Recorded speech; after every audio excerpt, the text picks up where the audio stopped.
One of the big things for me is how they deal with defaults.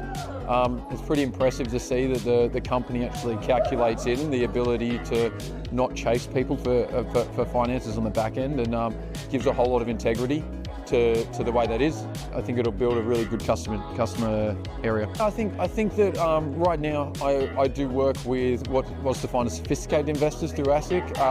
That gives sophisticated investors availability to actually get into financial products that aren't available to a lot of people who actually would not have the finances to start the process.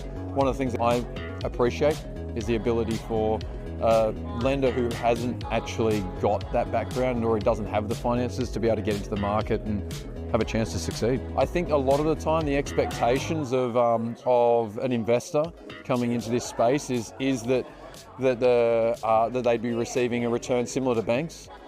Banks give a pretty shocking return, even though the amount of money they make on everything. And I think that this gives the ability for someone to be able to get access to something that they wouldn't have before.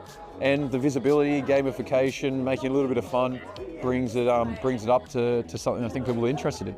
I think the liquidity side of it is pretty unmatched. Unless you're putting it into a general bank account, you'd normally be looking at probably about 5% you'd get on something like that. So the ability to be able to put it in, pull it out, and the thinking of the technology and the ease and the speed, I think it's unmatched when it comes to what it is can offer.